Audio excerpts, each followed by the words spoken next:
Assalamu alaikum wa rahmatullah wa barakatuh. Paix sur ceux qui suivent la guidée. Paix et bénédiction sur le prophète, sallallahu alayhi wa sallam, sur ses compagnons, ses amis, sa famille, ainsi que sur tous ceux qui le suivront de bonne foi jusqu'au jour du jugement. Bon, du coup, ça va pas être très féministe, cet audio. Il faut rééquilibrer les choses. chacun son moment. Je voudrais, dans cet audio, essayer d'expliquer aux sœurs, parce que manifestement, c'est pas clair, en fait. Les attentes d'un homme, bon, évidemment, un homme qui vaut la peine. Je suis d'accord que tout ce que je vais dire pour un homme pas sérieux, etc., c'est pas valable. Je parle évidemment dans une situation normale, ok? Donc, je crois que c'est important que les sœurs, elles entendent clairement. Parce qu'en fait, je vois qu'il y a beaucoup de zigzags dans tout ça, c'est très flou, etc., etc. Bon. Alors, certes, c'est très bien, c'est très important, le fait qu'une sœur, voilà, elle s'habille correctement, elle parle correctement, elle pratique sa religion. Mais comme je vous l'ai dit souvent, finalement, ça, ce sont des choses entre un être humain, en l'occurrence les femmes, et leur Seigneur. C'est-à-dire, ce sont des obligations envers Allah, qui sont de prier, d'être pudiques, de faire le ramadan, etc., etc. Donc ça, certes, c'est important, mais ça concerne surtout les femmes musulmanes et leur Seigneur. Donc, je trouve que ce sont des sujets, normalement, qu'il ne faut pas beaucoup discuter quand on parle d'hommes-femmes, etc. Parce qu'en fait, ça change rien. Une femme célibataire, qui n'est pas mariée, bah, elle doit prier, elle doit être voilée, etc., etc. Donc, c'est pas un paramètre, je veux dire, décisif dans l'histoire de homme-femme. Par contre, là où il y a un malentendu grave et qui est terrible de conséquences, et je répète, pour pas que on me fasse des réflexions, je parle dans une situation normale. C'est être marié à un irresponsable, un toxicomane, je sais pas moi, un type pas sérieux, infidèle, bon, ça nous concerne pas, on parle pas de ces sujets-là. Là, évidemment, c'est dans une autre configuration. Moi, je parle de situation normale. Bon. Tous les hommes, qu'ils soient intello, populaires, basiques, tout ce que vous voulez, on a quand même des attentes vis-à-vis d'une femme qui sont quand même plus ou moins les mêmes. Je dis bien plus ou moins. C'est-à-dire que, outre l'aspect relationnel entre la femme et son Seigneur, qui sont des éléments importants, mais qui ne dépendent pas de la présence d'un homme ou non, il y a des éléments supplémentaires. Et il s'agit de quoi? En fait, un homme, s'il épouse une femme, c'est pour une série de raisons. Alors, ces raisons, c'est lesquelles? Il veut trouver chez lui une présence féminine qui soit une source d'apaisement, de communication, de chaleur humaine. Par exemple, je donne un exemple qui peut paraître stupide, mais qui ne l'est pas. Souvent, quand on parle d'homme-femme, machin, on parle pour me préserver de zina, intimité, etc., etc. Mais, en fait, il faut que les gens comprennent. Vous ne mesurez pas l'importance que c'est d'apporter de la chaleur humaine à une personne. Ça veut dire, par exemple, je sais pas, votre mari rentre du travail, ou de ses occupations, commerce et autres. Quand vous le voyez, vous souriez, et vous le prenez dans vos bras, vous le serrez contre vous, ou vous sautez dans ses bras, enfin, peu importe, et vous lui dites, avec le sourire aux lèvres, « Tu m'as trop manqué », et vous le serrez contre vous. Alors, ça paraît basique, ça paraît, je sais pas, peut-être idiot, mais ce sont des choses qui, dans une relation à long terme, sont très importantes. Parce qu'au début, il y a toujours la fougue, la passion, la nouveauté, feu de l'amour, etc. Mais qu'est-ce qui fait en fait qu'une relation perdure et qu'un attachement se fait? Parce qu'il y a beaucoup de gens, en fait, ils parlent d'amour sans que les gens ne se connaissent. C'est évidemment absurde. C'est du désir, c'est-à-dire tu me plais, j'aime bien ton apparence, j'aime bien ta voix, donc c'est du désir. Ce qu'on appelle attachement ou amour, vous l'appelez comme vous voulez, ce sont des choses qui viennent après. Et c'est quoi ces fameuses choses après? C'est par exemple ce que je viens de dire. Apporter de la chaleur, de sourire, de l'apaisement. Très important. À ne pas négliger du tout, parce qu'il y a des gens qui croient, malheureusement, leur éducation, les mauvais conseils de leur mère, je ne sais pas, il y a des gens qui croient, en fait, si je donne à un homme un bon plat de nourriture et je lui donne ses droits sexuels, que veut-il de plus? Vous voyez? Et en fait, il y a beaucoup d'hommes pour qui c'est pas suffisant, en fait. C'est pas suffisant. C'est-à-dire que il faut de l'apaisement, de la chaleur. C'est idiot de devoir dire ça, mais je le dis parce que, bon, j'ai du vécu, et j'entends beaucoup de gens autour de moi, etc. C'est très, très, très négligé. C'est très négligé. Les gens ne se sourient pas, se parlent durement, ou ne parlent pas du tout, ou ont des blocages, je ne sais pas quoi. Ce sont des choses qu'ils ne font pas. Bon, c'est bien dommage. Donc, sourire, chaleur, prendre dans les bras, embrasser dans le cou, dire des mots, tu m'as trop manqué, je suis heureuse que t'es rentré à la maison, raconte-moi ta journée, des trucs comme ça. Premier point qui me vient à l'esprit. Deuxième point, communiquer. Il y a trop de sœurs qui pensent, qui se laissent aller à cette espèce d'habitude ultra toxique, ultra néfaste, qui consiste en fait à parler très peu. C'est-à-dire, on prie, on couche, on mange, mais on parle pas, ou peu. Ou le mari parle tout seul. Elle dit oui, non, ah d'accord, ah peut-être, ah ouais, c'est un peu exagéré. Bon, c'est-à-dire très minimaliste. La communication, c'est une spécificité des êtres humains. Nous sommes des créatures qui avons la capacité de parler plusieurs langues, d'utiliser plusieurs mots pour décrire les mêmes choses, avec des intonations, des tournures de phrases, toute une série de variétés qui fait que c'est un paramètre que le Créateur nous a donné qu'il faut utiliser. Sinon, ça n'a pas de sens. Si on bugle, on grogne, on gueule comme des animaux, qui eux, comment ils communiquent les animaux? Par le regard, par des aboiements, par les miaulements. C'est très basique, vous voyez. Nous, c'est beaucoup plus complexe. Et si cette complexité n'est pas utilisée, c'est qu'elle n'a pas de sens. Donc elle a un sens, donc il faut l'utiliser. Ça veut dire, on parle en fait. Et parler, ça veut dire parler. Ça veut pas dire des reproches, des cris, des rabaissements, des accusations, des médisances, des calomnies, des reproches. Parler, ça veut dire on s'explique, on parle. Vous voyez, on parle. Sur n'importe quoi. Je sais pas, madame a un projet d'Hijra, ou elle a cette idée-là en tête, monsieur, il voit les choses autrement, on discute. Qu'est-ce que t'en penses? Ah, j'avais pas pensé à ça, t'as raison. Oui, on devrait faire d'abord ça et puis ça. Toi, ça te dérange pas? Ça va pas être trop lourd pour toi? Vous voyez, donc un mélange de discussion, de compassion, de rechercher la vie de l'autre, c'est-à-dire d'interaction.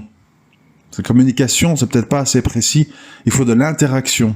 C'est ça, c'est tout ça qui tisse des liens entre les gens. On le dit pas assez. Parce qu'un couple où on ne fait que manger et coucher et élever des enfants, et il n'y a pas de tendresse, il n'y a pas de sourire, il n'y a pas de communication, etc., c'est un couple qui ne se nourrit pas et qui va être très fragile. C'est pour ça que il faut vraiment comprendre, j'insiste, je sais que je me répète, mais c'est pas grave. faut vraiment comprendre que si vous voulez un couple qui dure, si vous voulez un mariage heureux, si vous voulez un mari fidèle, etc., etc., il faut mettre des choses en place. Si, écoutez bien, c'est important. Si vous n'êtes pas prête à mettre ça en place, vous dites non, moi, mon caractère, c'est je boude. Non, moi, parler, ça me fatigue, j'aime pas trop parler. Oh, moi, quand j'étais petite, dans ma famille, j'ai pas eu beaucoup de tendresse et d'amour, moi, je sais pas en donner, désolé, c'est pas ma nature, etc. Honnêtement, il faut pas vous marier. Ou il faut vous marier à un rustre. Un gars, qu'est-ce qu'il y a à manger? Bon, viens, on va se coucher. Bon. Mais si vous voulez un gars profond, il faut être profonde. Il faut être complexe.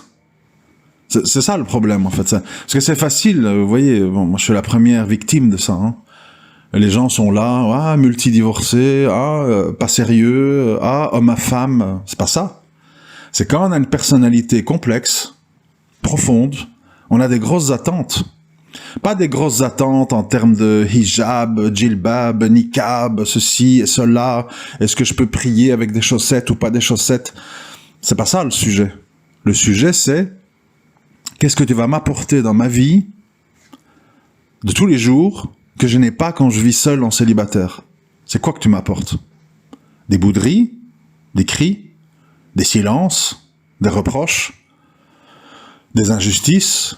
De l'ingratitude? Et on arrive au point suivant, très important, mais retenez ce que j'ai dit avant, parce que j'ai pas envie de le répéter sans arrêt, donc si vous n'avez pas bien compris, retournez en arrière dans la vidéo, pour pas que je doive répéter, parce que bon, parfois je sais que je me répète, mais c'est parce que je réalise que c'est important que ça rentre dans les esprits. Point suivant, la dominance. Alors, aujourd'hui, de nos jours, on va dire, il y a beaucoup de sœurs, pratiquantes, bien habillées, intelligentes, qui connaissent leur dîn. Il y en a. Alhamdoulilah, grand bien. Mais, qu'est-ce qui souvent accompagne tout ça? L'insoumission. Et à nouveau, je rajoute ça à la liste. Si vous voulez vous marier et que vous n'êtes pas prêt à vous soumettre à votre mari, ça sert à rien. Parce qu'en fait, soit vous allez tomber sur un homme normal et ça va foirer, soit vous allez tomber sur un homme qui va accepter votre cirque et c'est un dayout. Bon, alors il faut choisir en fait. Savoir ce qu'on veut. C'est pour ça que je voudrais que les gens, au lieu de dire mariage, ils réfléchissent, qu'est-ce que je suis prête à mettre en place pour que mon mariage soit heureux et une bonne issue. Et si tout ce que je viens de dire, vous n'êtes pas prête à le faire, vous allez droit à la catastrophe. Parce que, je répète, pour des hommes, un minimum complexe, un minimum profond, manger, coucher, c'est pas assez. C'est pas assez. Quand il y a manger, coucher, parce qu'il y a ça aussi, il y a tout ce que j'ai dit, plus il n'y a pas manger, coucher, alors c'est la totale, quoi, tu vois. Alors, dominance, soumission, qu'est-ce que je veux dire par là? Je vois déjà les cheveux qui se dressent, ouais, mais quoi, on est soumis qu'à Allah? Bon, je connais toutes les répliques par cœur, hein, ça sert à rien de me les dire, parce que je suis un vieux routier, hein, donc je connais bien la mécanique, le cerveau humain, et ces répliques, j'ai goûté, quoi. Qu'est-ce que j'entends par là? Ça veut dire que votre vie d'avant, dans votre famille, seule, etc., elle n'est plus la même. C'est-à-dire qu'il y a un berger, un chef de famille auquel vous vous êtes associé dans le mariage, et en vous associant à lui, il devient plus important pour vous que père et mère et frère et tout ce que vous voulez. C'est quelque chose qui est très mal compris dans la communauté musulmane. On croit que, même marié, mon père, ma mère, mes frères, ça passe avant toi. Mes sœurs, enfin, etc. Mes copines d'enfance, je sais pas tout quoi. C'est faux. Il n'y aura aucun savant qui va jamais vous valider ça. C'est faux. Votre mari, écoutez bien, hein, c'est très très important. Votre mari, même s'il fait des péchés, même si il a des manquements. Vous n'avez pas le droit, quand il déclare quelque chose de tranché sur une question, de désobéir. C'est comme ça. Vous n'avez pas le droit. Vous avez le droit de discuter. Vous avez le droit d'échanger. Vous avez le droit de donner votre avis. Vous avez le droit de lui faire remarquer quelque chose auquel il n'a pas pensé. Mais vous n'avez pas le droit de lui désobéir et de lui tenir tête. En disant, non, c'est comme ça. Non, moi je veux pas. Non, pas maintenant, etc., etc. Vous n'avez pas le droit. Si vous voulez avoir ce droit, vous pouvez. Libre arbitre. On est en Belgique, on est en France. Il n'y a pas de police religieuse, il n'y a pas de juge islamique. On peut faire tout et n'importe quoi. On le voit tous les jours. Les gens ne savent plus vraiment s'ils sont mariés. Les gens ne savent plus vraiment s'ils sont divorcés. Les gens ne savent pas qu'est-ce que ça implique. Et donc tout le monde, en fait, tire aux fléchettes et dit, bon, ben, je suis divorcé, je suis remarié. Et en fait, quand tu analyses la situation, il n'y a pas de divorce qui a été prononcé. Combien maintenant on entend d'histoires de femmes qui quittent le foyer, d'accord? L'homme, il rentre chez lui, il trouve plus sa femme, ou elle a disparu, ou des trucs comme ça. Et elle dit partout, je suis divorcée. En partant, j'ai divorcé. Dans quel sunna vous avez entendu ces histoires-là, en fait? Dans quel, je sais pas, j'aimerais bien qu'on m'explique, parce que j'entends des histoires, et je me dis, mais d'où ça sort, en fait? Vous savez, des fois, c'est pour devenir fou, hein. Tu te dis, mais c'est des blagues, c'est la caméra cachée. Ah ben non, t'as des gens, ils quittent de chez eux, comme ça, je suis divorcé. Mais est-ce que ton mari a prononcé le divorce? Est-ce que vous avez fait les 3 mois de idda? Ah non, non, non, non, ben le fait que je parte, ça veut dire que je demande mon rôle, et voilà, quoi. Mon départ signifie divorce, non? Ah ben non. Rôle, faut savoir, parce que c'est la mode, hein, 75% des divorces, c'est des rôles, des demandes de divorce unilatérales de la femme. Ça implique plein de choses. Ça implique, normalement, de passer devant un juge. Un juge qui va écouter l'histoire et qui va dire « Ma sœur, tu as des raisons valables de divorcer » ou « Ma sœur, crains Allah, celle qui divorce sans raison valable ne sentira pas l'odeur du paradis. » Donc c'est pas quelque chose comme ça où on jette ça en l'air, j'ai envie de divorcer aujourd'hui, peut-être demain pas, je reviens, c'est pas comme ça que ça fonctionne. Plus ça implique de devoir rendre la dot au mari. Ça implique de ne plus avoir droit de loger avec lui, puisqu'on est une femme étrangère. Donc ça veut dire qu'il faut être couverte, et il faut plus vivre sous le même toit. Etc., etc. Des choses ultra basiques, mais qui sont complètement négligées aujourd'hui. Les gens font n'importe quoi, c'est hallucinant en fait. Et puis ça parle de hijra, de djihad, de tarout. Tu dis, attends. Déjà au niveau du comportement, il y a un problème là. Ne me parle pas de choses pointues. Et donc voilà où on en est en fait, c'est que manifestement, vu le nombre de cas que j'entends, plus mon vécu, hein, je suis dans la masse, hein, je suis avec vous, hein, il y a un gros problème dans la compréhension de la religion, dans l'aspect relationnel entre une femme et son mari. Il y a un problème grave en fait. Une femme croit qu'elle peut tenir tête, qu'elle peut désobéir, qu'elle peut faire comme elle veut, qu'elle peut partir, revenir, puis partir longtemps, puis pas donner de nouvelles, ne pas décrocher quand son mari appelle, ne pas répondre à ses messages, répondre quand elle a envie, le soir, 5-6 heures après qu'il ait écrit. Où sommes-nous, mes frères et sœurs? Où sommes-nous? Ben, je sais pas. Donc, moi, je me suis senti obligé de faire cet audio parce que c'est tellement grave, en fait, que, évidemment, je vous répète, au final, soit c'est le fiasco, soit ça marche parce que le mec est un dayout. Il accepte tout, il dit amen à tout, il se soumet, ma femme a dit, ma femme veut pas, oui mais ma femme je lui ai demandé, c'est pas possible. Et, beaucoup de frères pour pas divorcer, c'est ce qu'ils font. Mais ça, c'est dangereux, parce que, vous avez un statut qui est grave, le statut de dayout est un statut grave. 2, vous rendez pas service à votre femme parce que vous l'éduquez pas, Donc en fait, elle reste comme ça et elle pense que c'est bien. Et elle va enseigner ça à ses filles, etc. Et on est parti pour le massacre en chaîne.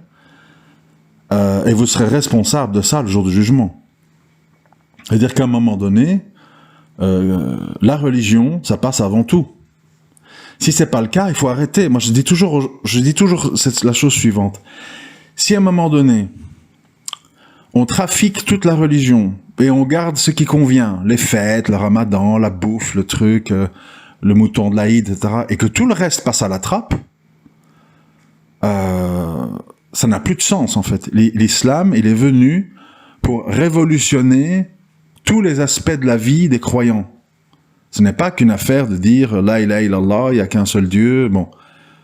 Oui, mais ta vie, tu maltraites les orphelins, tu t'entoures d'esclaves, tu respectes pas ton mari, tu frappes ta femme, enfin...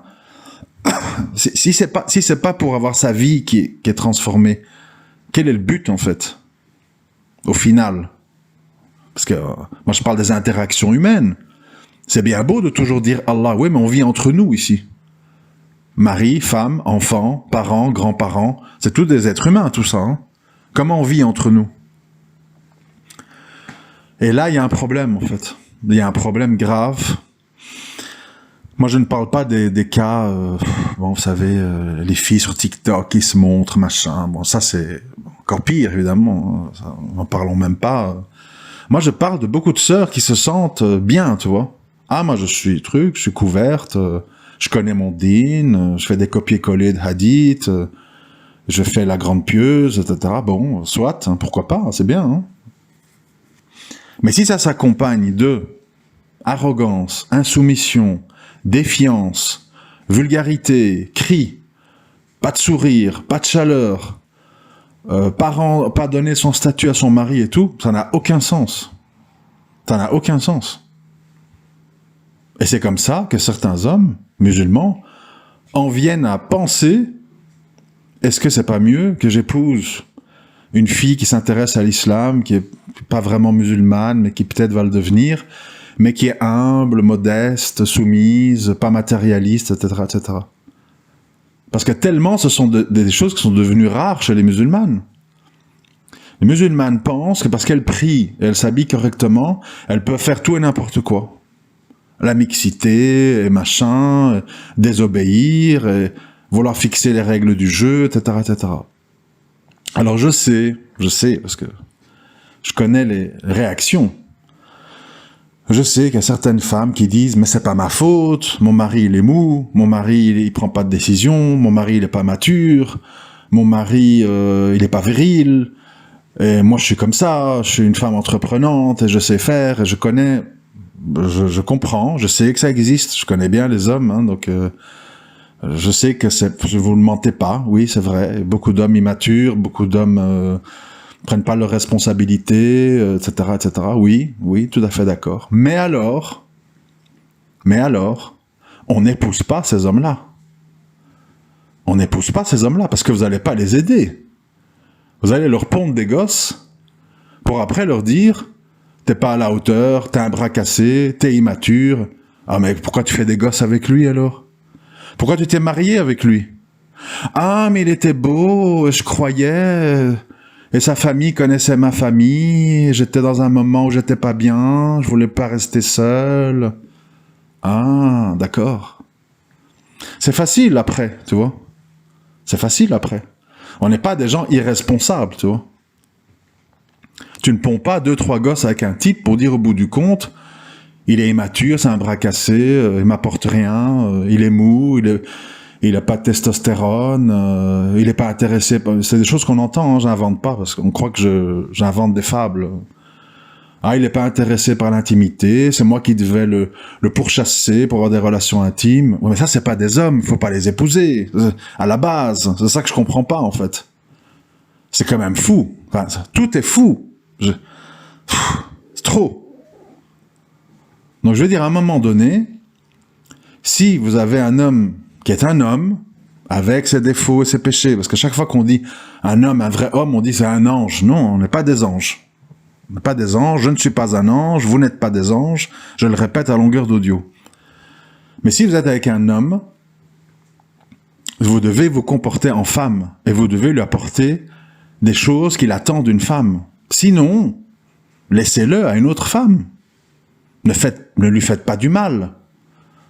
C'est quand même, enfin, c'est tellement fou de devoir dire ça, quoi. Et puis aussi, analyser ses besoins. Je sais pas, moi, un homme manuel qui vit à la campagne, c'est pas comme un informaticien qui vit en ville. Un homme qui travaille depuis chez lui sur ordinateur, c'est pas comme un homme qui prend son camion et qui part 2 semaines par mois, parce qu'il est sur les routes. Il faut voir sa vie, sa situation, ça vous convient ou pas. Avant, pas après. Il faut voir, parce que cet homme, il a des responsabilités, il a un lourd passé, il a des enfants, il a des ex, voilà. C'est pas la même chose. C'est pas la même chose. Il faut le dire aussi, ça. Mais ça, on y pense avant, pas après. C'est ça qui est exaspérant, en fait. Les gens viennent toujours avec des constats après. Et pas après 3 jours. Après qu'il y a eu des gosses, des machins. Et après, ça, on n'en sort plus. Combien de sœurs m'écrivent et me disent « Ah, je peux plus, mon homme, c'est pas un homme, et tatati, et tatata. » Ça, ça a devenu la norme, quoi. J'ai des enfants, mais c'est un très bon père, donc je veux pas éloigner les enfants de lui. Oui, mais ça veut dire quoi, en fait? Vous savez ce que ça veut dire? Ça veut dire que vous allez quitter un homme, que vous allez devoir vivre dans son périmètre, pour pas qu'il soit loin de ses enfants, et que donc, ça va être très difficile de refaire votre vie, parce que si la personne qui s'intéresse à vous habite un autre pays, une autre ville, c'est pas possible, ok? Donc, en fait, vous allez avoir tous les inconvénients d'une femme liée à un homme sans les avantages. Vous allez vous retrouver toute seule, et les factures, et les courses, et machin, vous n'avez pas de voiture, nanani, nanana. Bon. Donc, tout ça, c'est des trucs qui, moi, m'explosent la tête, en fait. Je ne comprends pas. Je ne comprends pas comment on se met dans des situations comme ça, en fait. Ou bien on se plaint pas. On se plaint pas. Voilà, moi, je me suis mis dans une sale situation. Enfin, sale situation. Ouais, ça dépend comparé à qui, mais enfin bon. Je me suis mis dans une situation difficile, on va dire. Mais, je l'ai voulu.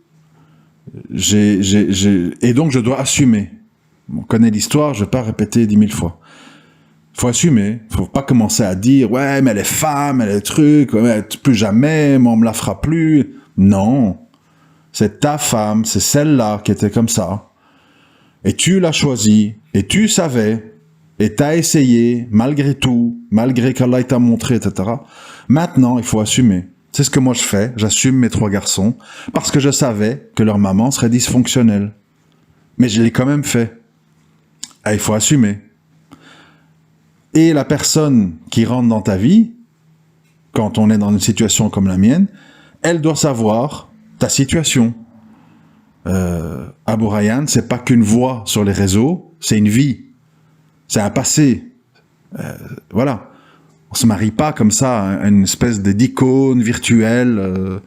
Les gens, ils ont des vies réelles. Enfin, c'est fou, mais c'est comme ça. Et il y a des cas plus faciles que d'autres. Il y a plein d'hommes qui n'ont pas d'enfants, n'ont pas de responsabilités, sont libres, ils peuvent déménager, etc. Et puis tu as d'autres hommes, ils ont plein de contraintes. Ils sont dans un logement qu'ils ont eu très difficile à avoir, donc ils veulent pas le quitter. Ils ont des enfants. Bon, c'est rare. Mon cas est rare, mais enfin, ça arrive. Ça arrive parce que la maman est morte, la maman est partie avec un homme, ou la maman est en psychiatrie, la maman est en prison, enfin bref. Et donc, c'est pas la même chose. Il faut s'occuper des enfants d'une autre, etc. C'est difficile. C'est difficile. Et il faut savoir dans quoi... Et quand on s'engage, il faut le faire à fond. Sinon, on s'engage pas. On dit, ah non, non. Comme beaucoup d'hommes, hein, je les entends. Ah non, non, non, non. Moi, une sœur qui a des enfants, qu'elle a connu d'autres hommes avant et tout. Ah, moi, je peux pas. Ben, au moins, c'est peut-être pas gai à entendre, mais au moins, c'est franc. On peut pas reprocher le manque de franchise. C'est franc. Voilà. Ça, moi, je peux pas. Déjà, faire rentrer une femme dans ma vie, m'adapter à elle et espérer qu'elle soit bien, c'est déjà un grand défi pour moi. Ça fait 10, 15, 20 ans que je suis célibataire. Je peux pas en plus gérer un ex-mari, les enfants, les problèmes, les cris, ma femme qui envoie des textos et des WhatsApp à son ex parce que l'enfant est malade, il faut dire quel sirop il faut acheter à la pharmacie, machin. Non, moi ça je peux pas. Bah, je dis, c'est bien de dire à l'avance. Le problème des frères et des sœurs, mais c'est beaucoup de sœurs, c'est quand on s'engage dans un truc en ne respectant pas les règles ou en tenant pas compte de la réalité de la personne.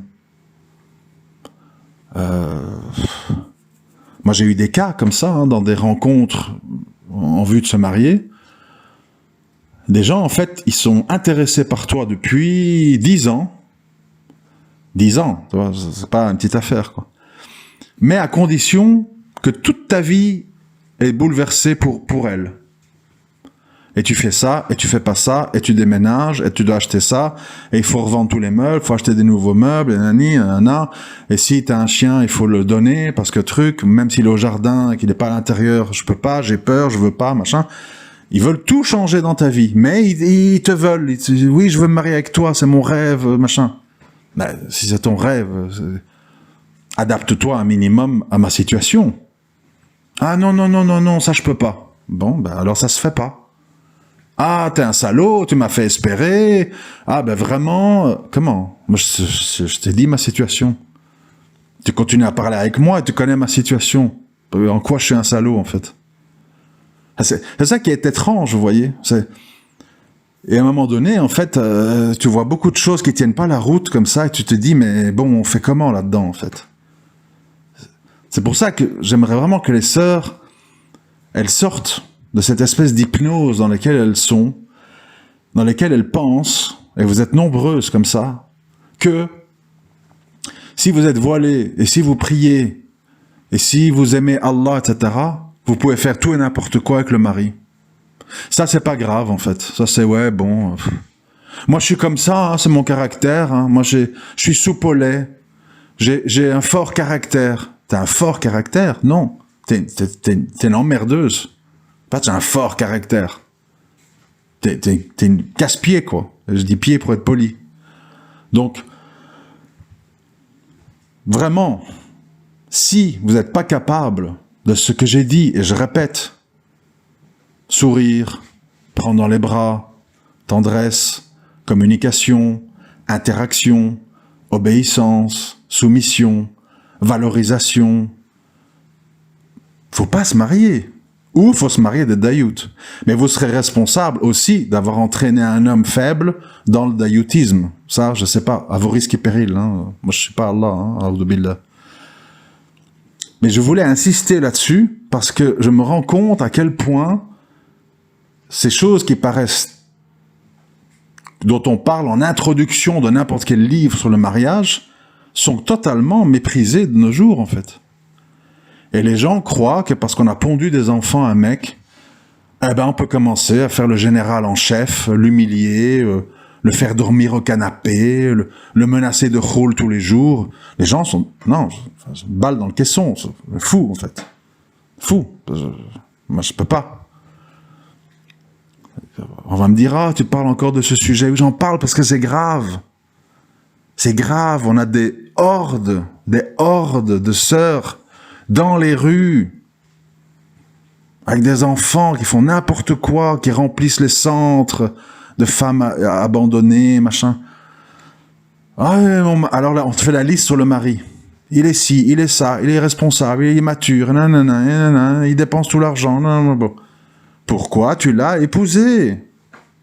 Pourquoi tu as pondu des gosses avec lui? C'est trop tard. Maintenant, tu es enchaîné. Tu dois vivre dans la périphérie de ce type, parce qu'il doit voir ses enfants. C'est son droit. Et si c'est un religieux, et que tu te remaries, il va demander ses enfants. Ah non, ça je donne jamais mes enfants. Ah, Sunna à la carte. Et on n'en finit plus. Ouais, je m'emporte parce que c'est trop. C'est excessif. Et si tout ça, c'est pas possible pour vous, ben, occupez-vous de vous et de votre dîne. N'impliquez pas un homme et des enfants là-dedans. Franchement. Franchement, moi, par exemple, je le dis, hein, dans mon cas, franc jeu, quoi, tu vois. Moi, avec tout ce que j'ai vécu, tout ce que j'ai vu, etc., moi, le fait d'être bien logé, ce qui est mon cas, alhamdoulilah pour le moment, maison 4 chambres, jardin, etc., le fait d'être bien logé et la stabilité de mes enfants, ça passe avant tout. Tout. T'as beau être mignonne, machin, basanée, grande, mince, petite, tout ce que tu veux, le fait d'être bien logé, j'étais longtemps mal logé dans ma vie. Les endroits, le chauffage marche pas, la salle de bain, ça coule, la chaudière cassée, machin. J'étais longtemps mal logé dans ma vie, je sais c'est quoi. Et j'ai dit, par la grâce d'Allah, je suis bien logé, c'est miraculeux. Et donc je m'y accroche. Et la stabilité de mes enfants, parce que je vois tellement de familles instables, des enfants ballottés, garde alternée, on déménage, on fait hijra, mais on revient, puis l'enfant, il parle pas bien français parce qu'il était en Égypte, truc, machin.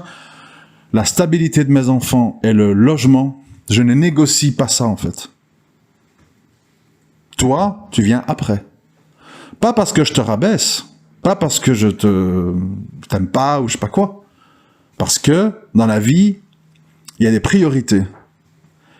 Et on ne peut pas se mettre dans une situation de précarité ou d'être mal logé ou de se retrouver à la rue. Il y a des gens qui sont dans leur voiture, encore pire, parce qu'ils ne trouvent pas. On ne peut pas être mal logé ou à la rue ou déstabiliser ses enfants pour une femme ou un homme de passage. Non, c'est pas négociable. C'est comme ça. Et n'importe quel homme responsable, un tant soit peu mature, il va dire ça. Celui qui met ses enfants en jeu et sa stabilité au niveau du logement en jeu pour des promesses basées sur des désirs du moment, c'est un irresponsable. Mariez-vous aux irresponsables. Vous verrez bien comment ça finira. Voilà. Bon, je m'excuse, hein, c'est un peu... Vous connaissez, j'ai des humeurs, hein, donc j'entends tellement d'histoires que c'est trop, quoi. C'est excessif. Vraiment... Il faut absolument, si vous connaissez des gens dans le cas, s'il vous plaît, envoyez-leur l'audio, parce que c'est des trucs qu'on n'entend pas souvent. Vous voyez. Malheureusement, on parle de plein de choses, mais pas de la réalité concrète des gens. Envoyez, parce qu'il faut que les gens entendent ça, surtout les femmes. Vous devez entendre ça, c'est très très très important, parce qu'après c'est le fiasco, c'est le désastre, les enfants, machin, truc. Vous savez pas refaire votre vie. T'as des sœurs à 28 ans. Elles ont 3 enfants. Elles peuvent plus refaire leur vie à 28 ans. Vous imaginez? C'est pas ménopause, hein. 28 ans. C'est foutu. Ils peuvent plus bouger. Le mari, l'enfant, il aime son père, donc il veut être entre son père et sa mère, donc il faut être pas loin. Comme on n'est pas loin, un autre homme, il n'a pas envie de côtoyer l'ex-mari, donc ça se fait pas. Foutu, fini. Sauf miracle. Et ça, il faut se le foutre dans le crâne. Avant. Si tu te maries, c'est pour mettre toutes les chances de ton côté. Et les chances de ton côté, c'est de faire tout ce que j'ai dit. Si tu veux pas le faire, ne te marie pas. Tout simplement. Assalamu alaikum wa rahmatullahi wa barakatuh.